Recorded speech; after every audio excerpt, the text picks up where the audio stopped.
So one of NU's circuit tournaments, the NU Swiss Tour, is currently about to enter playoffs. And we just are entering the pool stage of the last two 6-0 players facing off. And I wanted to cover the two 5-0 matchups that happened prior. We've got first up Elias Sai versus Finch, and then we've got Togki versus, I don't know how to say bro's name, Axe or Tix, something like that. So I wanted to look over these games. I haven't watched the Finch Elias series at all. I did watch Togki face off against this guy, but I don't remember the games entirely, so we're going to go over, I'm going to give thoughts as I go through the game, and we're just going to talk about what's happening. So, and before we get into this, a reminder, I am playing through a lovely little ROM game in the memberships only bit, so if that interests you, consider signing up to be a member. Anyhow, so we see Psimian lead versus Scyther lead. This pass is U-turning always here, because that should be a Scarf Psimian on Finch's team. And then Konda's going to come in, this could U-turn here, and it's going to let Cac turn in. And from here, I'm looking at Elias's team, and his Cac turn's actually really annoying. I do know this Finch used a whole bunch of sample teams. You'll recognize all these teams. So this is actually a Leech Seed bulkier Cac turn, so although it's not going to be doing the most damage it could to what is probably a bulk up, especially defensive Ursaring, it's still going to be pretty good. And versus Drifblim, it's got a pretty positive matchup, being able to beat it 1v1. And so it's going to be very hard for Elias to really deal with this Cac turn. I feel like what's going to happen is this Cac turn is going to get in pretty freely against both the Vaporeon and the Konda, even maybe the Drifblim. Seeing this go for Will-O-Wisp is, I mean, I'm not too sure what that means it has as an attacking move. It's probably just Hex. If we didn't see an Air Slash come out immediately. Also, I kept trying to, like, go down on the chat bar and I kept going like this. But I think that means Cac turn should be able to always 1v1 Drifblim. Or at least force its Terra and go from there. So Konda's the response to the Ursaring. Not exactly my favorite, but he does force the rest, and this gives a very free Psimian switch. And he has Stealth Rock up. And we're just now compounding a whole bunch of hazards. This is going to be very good for Finch long term, if he's able to maintain this, especially as Psimian and Scyther look to just keep pivoting against Elias's team. And I mean, it's pretty easy too, because the Konda's helmet, so it's not getting leftovers recovery every time it comes in. Yes, it has rest, but if he keeps coming in on Scyther and Psimian U-turn, you're never really going to get a turn to rest, because Captain's just going to come out versus you and fire off a, attack of any kind. So it's going to be very hard to find those turns to actually get your health back. Wish passing is also similarly hard, because there's not a great entry point for Vaporeon to spend 2 turns passing a Wish to, either Drifblim or Konda. And here's where we see it. This is Leech Seed Cac turn. Ursaring pulls rest. He's probably going to be forced to just rest back. We saw how little Dark Pulse did as he tries to encore the failed rest called from Sleep Talk. I don't know how this move interacts, frankly, but that's a little tough. But it works fine for Finch. He still forces out the Ursaring, and he gets another spike. So again, we're just talking about how difficult it is for Elias really to contend with this team. As the Vaporeon comes in, it's actually Boots. I do like the knock from Finch there quite a bit. It does kind of suck too, because it means this Konda's helmet is a lot more punishing. But all you need on Konda is one more hit from U-turn, and the hazards will take it out. So that's good. Though, what's not good is that Finch's Qwilfish switched in on the Drifblim. And it's the Swordsdance Qwilfish, but you gotta hit a gunk shot now, so let's see. I lied, you have Liquidation. I'm so silly. Teehee. Okay, I don't know why I forgot he has Liquidation. Okay, that's very, very safe. So now the Glaceon comes in, and we see it actually take damage. I mean, I guess Specs? Well, I mean, Qwilfish said you can get KO'd there. Okay, yeah. So, I mean, that's just a wash, game 1 for Finch. That is insane. Alright, let's see how Elias responds. Game 2, he brings a very exotic looking team. I'm pretty sure in my builder I have this exact 6, except it's a different Mon over the Dunsparce, which is really funny. But looking at the two teams, I do like Toxicroak into Finch's team. As we established, this is a sample. And so we know all the sets. This is a Coil Sandaconda. So it doesn't actually keep up with a potential Swords Dance Toxicroak very well.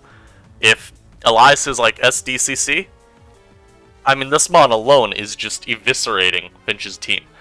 What could be worse, though, is if this is like Nasty Plot Croak.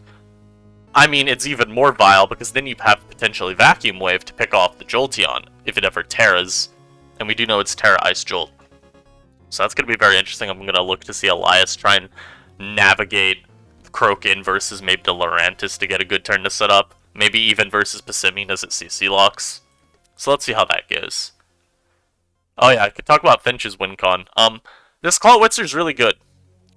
The main hangup will be if it's Terra Fairy Umbreon or not. If it is, then I'm going to look to see Elias get an early Terra with his Umbreon. Because that's going to be the only way for him to have at least two mons that can force Claw into awkward 50-50s, where you've got an immunity to each of its most spammable moves. And, you know, there's no real great mid-ground either, because Dark Pulse, okay, both those resist it. Spamming U-turn, safe, but it means you're not attacking. So the Bombardier is led. As we established, since it's Coil Conda, it is that specially defensive Bombardier set. Finch already gets Stealth Rock up, and then he stays in versus the Sandaconda on the next turn to knock the helmet, which is very nice long-term for his Passimian, given Croak and Scyther aren't exactly the best of switch-ins to a Passimian. Of course, Scyther's always got to play around the potential Rock Slide, or losing its boots to a knock. Croak, on the other hand, just isn't that bulky, and so CC even is doing quite a lot, but you also have to be careful of getting EQ'd. So we'll see how that plays out. Finch gets a nice little roost off on the Kondo next turn, even though he's slower, which is an insanely ballsy play. We saw the Kondo is actually just faster than Bombardier. It could have very easily gone for a Rock Blast again. So that's a turn. You know, Scyther gets a U-turn off. Kondo comes right back in, which I think is the right play. But now the pivots are free and the Claw is in. The Claw is now. So Elias decides the Scyther is not even needed, and yet somehow it lives Specs Dragon Pulse. Wow. Anyhow, he defogs the rocks away, which is I guess it's a play. A little unsure why he decided to sack Scyther so freely there. I guess he just really didn't like having Stealth Rock up. I don't know. I would have kept Scyther around because the least it's a sack, but yeah, I would not have kept Scyther around. No, never mind. What are we switching into Dragon Pulse? My bad. Anyhow, Pass gets obliterated by what I am assuming to be Specs to Dunsparce, as he then turns into a Fairy type, resisting the Aura Sphere, claiming another. Oh my. Yeah, this is definitely Specs. Conda EQ doesn't do anything either, so Finch has just sacrificed 3 of his 6 Pokemon to the Demon Choice Specs to Dunsparce. That has opened up the game insanely. And now are we just going to see the game come down to speed tie / shoot crits? Because I see 2 Jolteons combining up against each other. Yeah, okay, that is what is happening. Alright, we're just going to next turn until something happens. We see Finch goes for the extra CM. And let's see, do we see a speed tie win for Finch? We don't. So, from this point on, I mean, Finch could very well win this game. It's a matter of the Croak. Are you Vacuum Wave? And do you just always get to KO this? Or are you Sucker Punch and you get the force Mind Games? Or you just Scarf and you always outspeed? Let's see. And it is Sucker.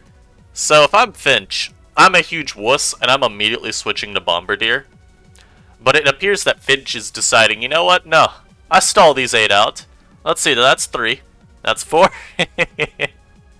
The play is to always Sucker 8 times. Always force your opponent to have to think. Alright, that's 5 done. Ah, and Elias got him. So he goes for the safe Poison Jab. And this should just be game, because, yeah, I was going to say anyway, the Bombardier doesn't have Brave Bird, so it can't touch this. And Lurantis is going to get KO'd. I lied, Lurantis will take 54 from Poison Jab, because it's a terrible move. It'll actually live 1. Okay. So last game, we see Finch using Oh, what's this team? I forget. It's Bulk Up Ursaring. I just forget what the Rotom is. I guess it's not that important. Elias brings another kind of interesting team. The Hatchrim here is a little odd, because I don't feel like Magic Bounce actually supports anything at all. So, maybe it's...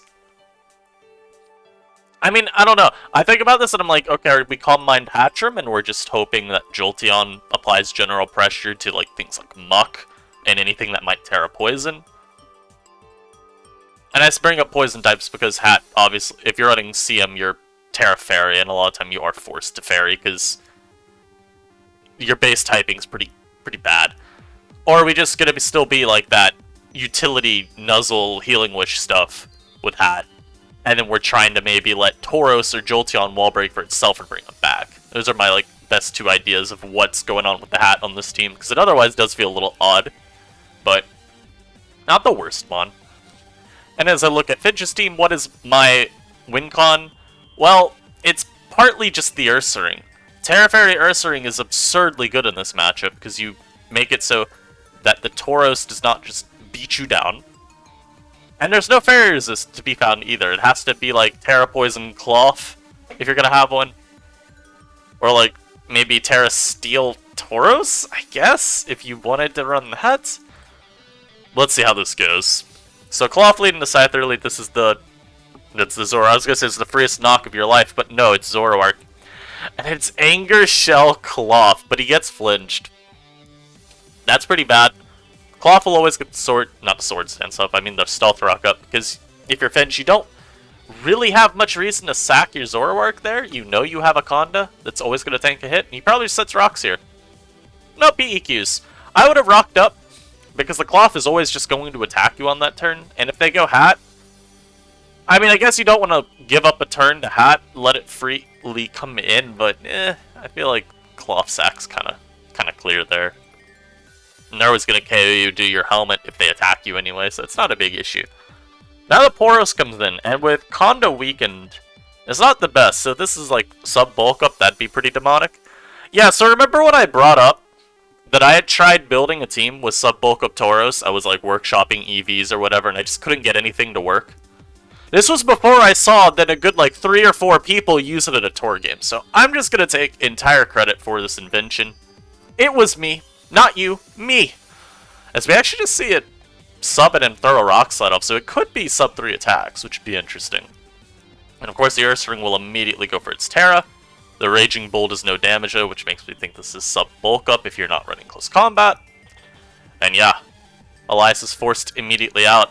And that player up did 100 bajillion, but it's a red card. Excuse you? And now the Ursaring just comes back in. Does he player up immediately? Ah! That got too. It's a Zoroark. So now Cacturn's in. Ursaring is probably what? Is he Sword Stance loaded dice? He might be. Yo! Oh my goodness. Is that loaded dice Cacturn? I mean, it's hit 4 or 5 times every time so far. It could very well be. The Rotom comes in. Hex does 100,000 and it's a eject button Hat. This is such a fun offense team, dude. Jolteon comes in, goes for its CM. I mean, this is pretty bad for Finch, though. Losing Scyther, I mean, it's not Scarf, so it didn't outspeed ever anyway, right? But it could have been Scarf on this build. I don't know what you do versus Jolteon at this point. Your only hope is because it's Boots that you can burn stall. And I don't think this is too good. Ursaring is pretty low. Obviously, Rotom is not the best check. I guess here you force another 50-50 on if they want to just attack you or CM up.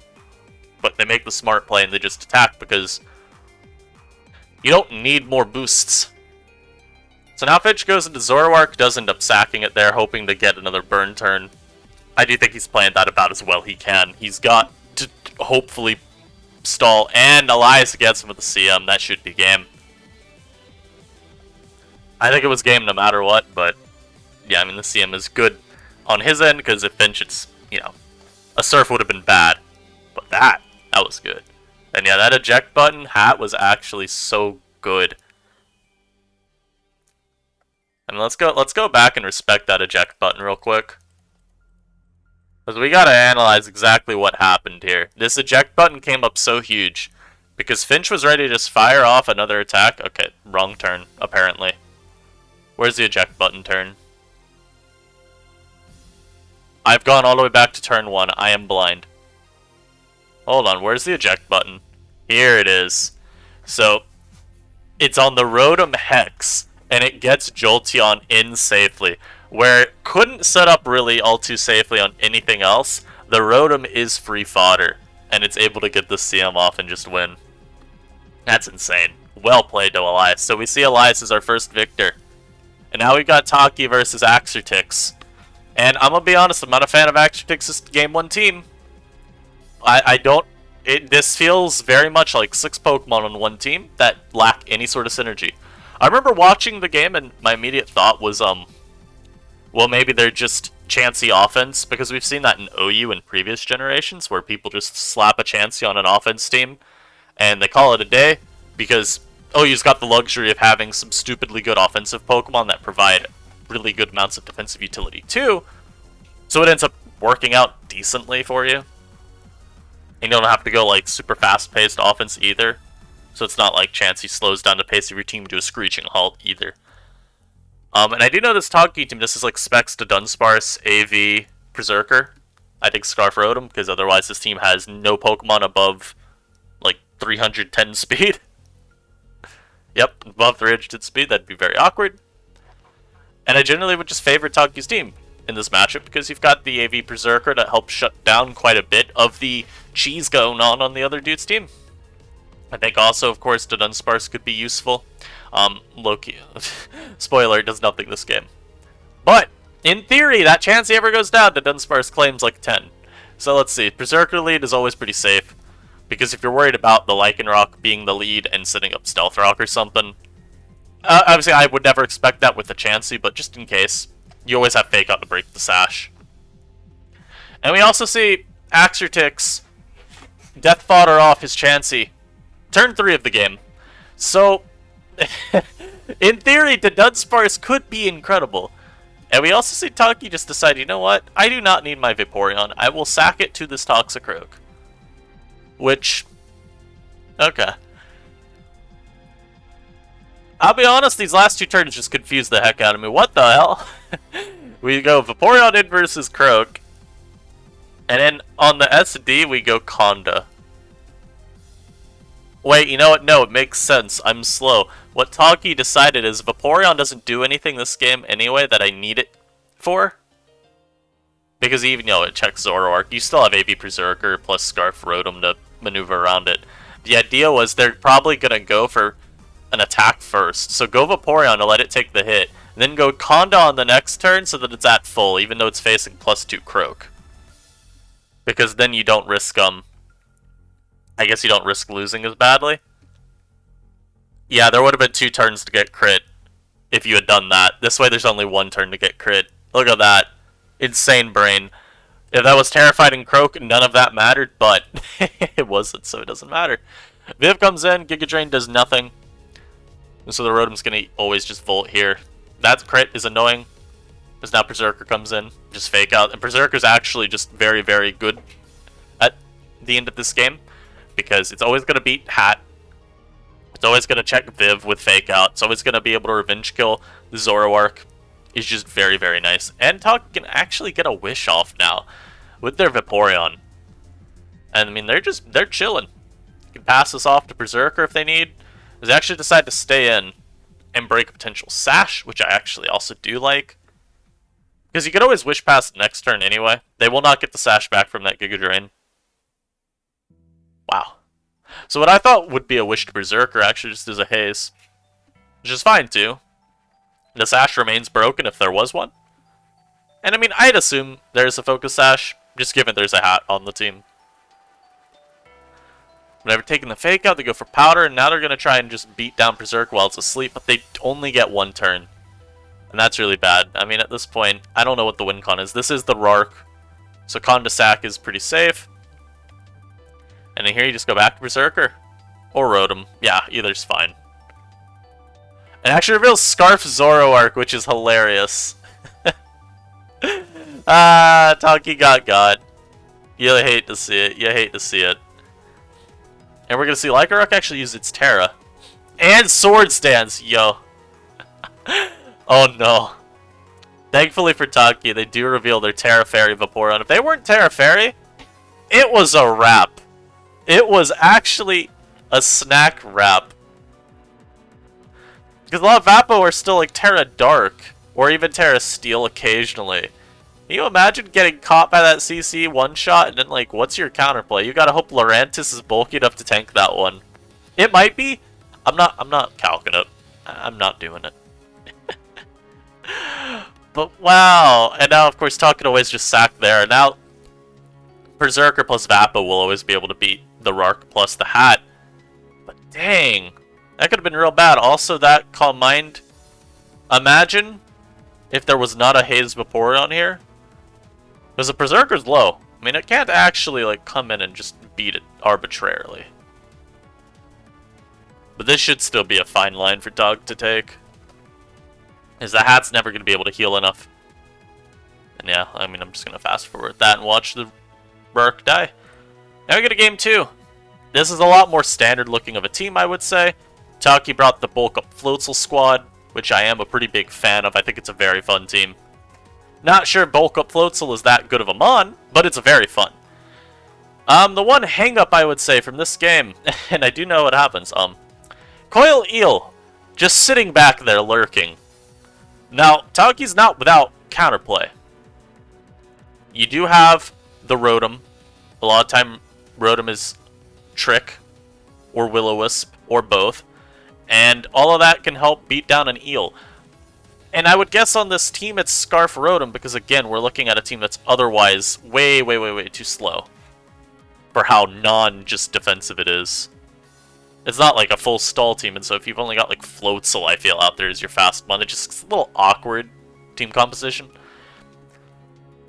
So if it's like Terra Fairy Scarf Rotom, that's pretty decent into Floatzel. You could Wisp it, you could just trick it and say, okay, have fun, hold this. But it's still awkward because otherwise, what's your counterplay? Floatzel's not a super strong Pokemon by any stretch. And so, you know, one, you wouldn't even want to hard switch your Floatzel in anyway. It's not like it's Passimian where you can try doing that. So it's a little difficult because you don't have that Mon that just forces damage. You have Lurantis, which is kind of okay, but what if it, you know, Terra Steel would obviously shut you down. And that's very common. So let's see how it goes. And I guess Muck could potentially Toxic if it's like Fairy Terra, but, you know, again, we just mentioned Terra Steel as an option. Terra Poison's an option. So there's a lot of potential counterplay to a Toxic Muck, too. Anyhow, we're going to see the honorable exchange of rocks over 2 turns. As Lurantis comes in, and I mean, yeah, that's always a very safe Muck switch. My question here would be, do you just... If you're... Takiana likes Terra Dark Muck. So would you just Terra here, predicting the Scyfangs? We're going to see a Vespiquen double come out from Axertix, as Conda actually comes in. I guess predicting Scyfangs, but maybe still being okay to sack the Conda? It could also just be it's not Terra Psychic, or not Terra Psychic, Terra Dark, I mean, on Muck this game, so that's always an option. We're probably going to see a T-Spike. Yep, T-Spike is pretty nice this game, just to limit the Tauros and the Bruxish. Getting a poison on them is still really good, even if not as impactful. See, this is what I mean! Why do I keep seeing Sub-Tauros after I mentioned it as something I wanted to use? Why could all of you get a team you liked with it and I couldn't? Ah, man. That's really funny. Okay. So Tauros gets its sub up. It's not the greatest for Taki, I would say. Because you're forced to exchange health with your Rotom. And, again, this Eel... Yeah, so now this is gone to rocks, so you really need a Fog Off. But this Eel is now a huge threat because there's no, only Lurantis keeps it from running you over. And Tog is going to do the right thing in my view as well. They're not going to force the issue of defogging. They're going to instead just sack the Rotom for more chip, hopefully keep this guy low. Maybe go for Terra here. If you're Terra Electric, you could like Wave Crash or Liquidation for some damage. I don't think that would be, like, the worst ever result. Yeah, they just Wave Crash. Which, I mean, it's chip on Lurantis, so you take. I mean, maybe the eel is limited now, because when it comes back in, it's only at 34. But I will remind you that this is big eel. And Electros is a problem, so we'll see. Does this actually keep it back? Or does this guy find a way to maneuver eel to still win? And now Berserker is just taking damage from Muck for whatever reason. And we're also predicting the Muck to actually care to switch out, which it does not. Poison on Bruxish is really good. Especially losing your Rotom, which was one of 2 Pokemon on your team that can actually outspeed and beat Brux. Having it limited now by poison turns is very helpful. And we see Tog again just leveraging the Sandaconda, knowing it takes very little from Psychic Fangs. So it ends up being a pretty good switch, and it means you don't have to use your Terra with your Muck, which is also very, very nice, because you preserve it for maybe something viewed more useful.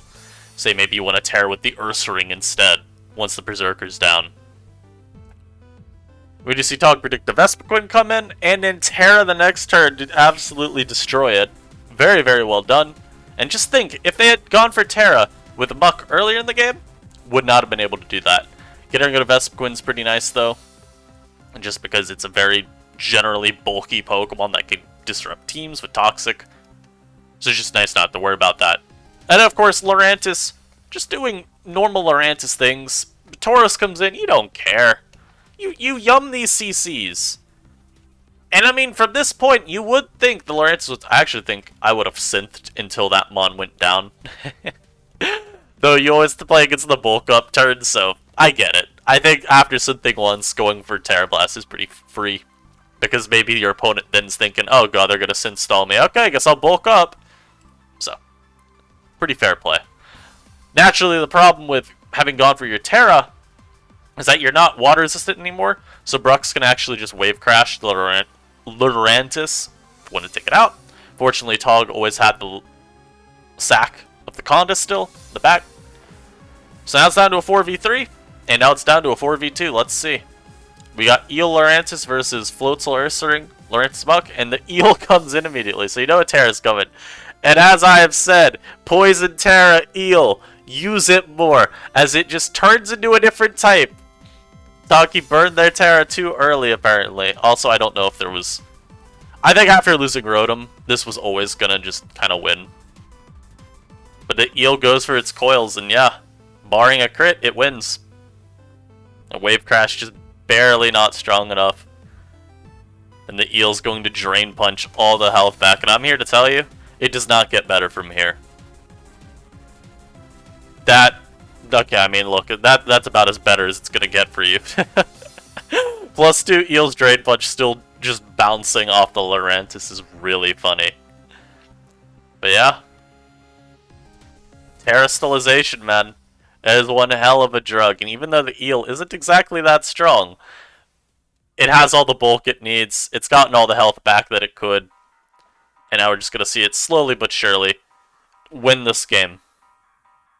Unless the Ursaring is an absolute freak of nature that pulls every single turn correctly. But I'm here to tell you right now, that ain't happening. Silly poke, indeed, yes ma'am. Let me see the Eel pull this game back from the jaws of defeat, yank a win. So, now we got the team Finch used earlier. And as I mentioned when we were using this in the live, there is no fight resist. And we're facing a team that's got a Passimian. So, Togki likes this version of the team because Jolteon is obscenely good. How does Togki face off against not a Jolteon, but how does Togki maneuver their way around an opposing Passimian? Let's find out. From preview, also, I'll just comment real quickly. Clawitzer picks a Mondakeo every time it's in. And for Axertix, it's kind of the same for Passimian. So it's just going to be a sack war, I would assume. We see Claw versus Bombardier, and you do know that is going to probably just be Utility Bombardier. And so Claw is pretty safe to stay in. I will say, though, watching this happen turn 1 is really funny. So, everything I just said about Clawitzer, moot, irrelevant, unnecessary, not useful. Because apparently this Bombardier is Knock Brave Bird. Which is actually, I don't even know if this is Utility Bombardier anymore. But this is the set that I use. Dual Stab, Stealth Rock, Roost. So that's really funny. And yeah, the Quill's gonna come in on the pass, try and force that poison point. Does not get it. Now Jolteon's in. And I'm here to tell you right now, Jolteon, although it's not got the best matchup, you do have Volt Switch for perpetuity if you need to. Their Jolteon could always come in as well, and that's a little bit dicier, but hey, you've got a Passimian. Maybe you just hard Passimian in if it starts boosting. Toggy takes this as a turn to just get Stealth Rock up. Now you can potentially go for a knock on the Muck, hope that it is not Sticky Hold.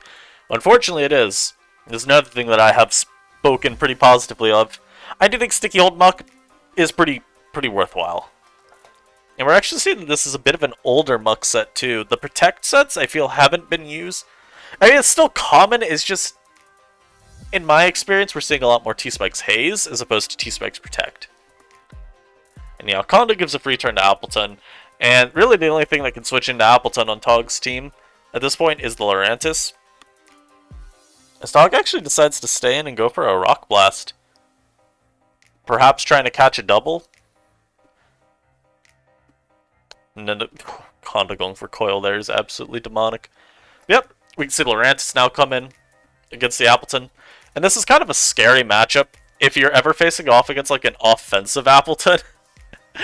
Because I like hard switching Lurantis into Appleton as well. Because it's still, you know, you can always punish the Apple Acid use.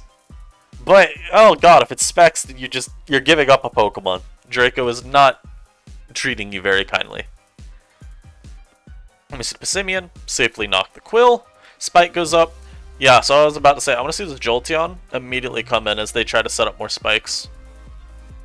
Just get Jolteon in and try and do something. Because I'm that impatient, I would try and force the issue here. And we just see Protox Quill. I'm here to tell you right now, I don't care. I'm staying in. Also, come on, where's the frames? There we go. Good job, OBS. So yeah, I mean, I'm here to tell you right now, I'm just staying in the Jolteon. I'm trying to do some work.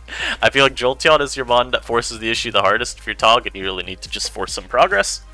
And now the Passimian comes in, and I mean, yeah, I was about to say, Terrifying CC looking really nice. I tried pausing the game as I said that. But Terrifying CC looking real nice, because this Muck, especially with Hazards up, just Stealth Rock really, but especially with Rocks up, it's always going to kind of be floating around the same amount of HP now. And anytime Passimian can get a hit off of any kind versus it, it's getting closer and closer to being over. All Axertix has going in his favor is they've also got a Passimian. So, we'll see how that goes. Conda comes back in. Do we see a double? No. Tog just going for the safe Rock Blast. Would still have gotten chip on anything, but also weakening Appleton is nice. It's got Recover, potentially. But sometimes you just need some damage. You know, the Jolteon actually going for Terra there. Even though Appleton's got thick fat, Terra Ice Terra Blast is, you know, it's doing enough to combat that. And I do like this again from Toggy. Just trying to force the issue as hard as they can. Because what else do you have to do here? You could try and play it super safely and slowly around the Muck and the Appleton and even kind of the Jolteon to an extent. But honestly, I think if you do that, you're going to get stalled out, because this guy's team is very, very bulky. Like, kind of randomly so. And I think you really need to make sure that you do not allow them to just sit around for the rest of the game and stall out turns. So I really like this from Tog. Getting rid of the Muck is a huge win. And you can preserve that as a sack for later. Maybe even just to the Appleton. Let's actually go Jolteon here. To Terra Blast.